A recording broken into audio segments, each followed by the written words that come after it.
जेव्हा बाजारात अशा सुंदर कैऱ्या दिसतात, घेतल्याशिवाय मन राहतच नाही. आज बघणार आहोत 2 चवीची कैरीची चटणी. मस्त. ही चटणी बघताच तोंडाला नक्कीच पाणी सुटतं. पटकन एक लाईक द्या. खूप मसाले घालू नका. कैरीची चटणीची चव तशीच असू द्या.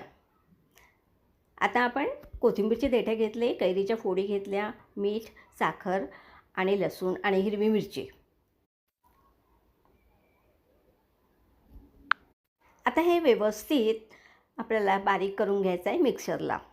जसं झाकण उघडलं तसा सुगंध, वॉव! खूप मस्त वाटलं. एका बाउलमध्ये काढून घेऊ आपण. आणि आता परत कैरीच्या फोडी, गूळ, मीठ, लसूण, एक लाल मिरची आणि लाल तिखट. म्हणजे ही वेगळ्या प्रकारची गुळाची चव आणि साखरेची चव एकदम वेगळी लागते. दोन्ही चटण्यांची चव सुंदरच, पण वेगळी. कैरीचा सीझन संपतोय, त्यामुळे पटकन करा आणि मला सांगा कशी लागली तुम्हाला त्याची चव.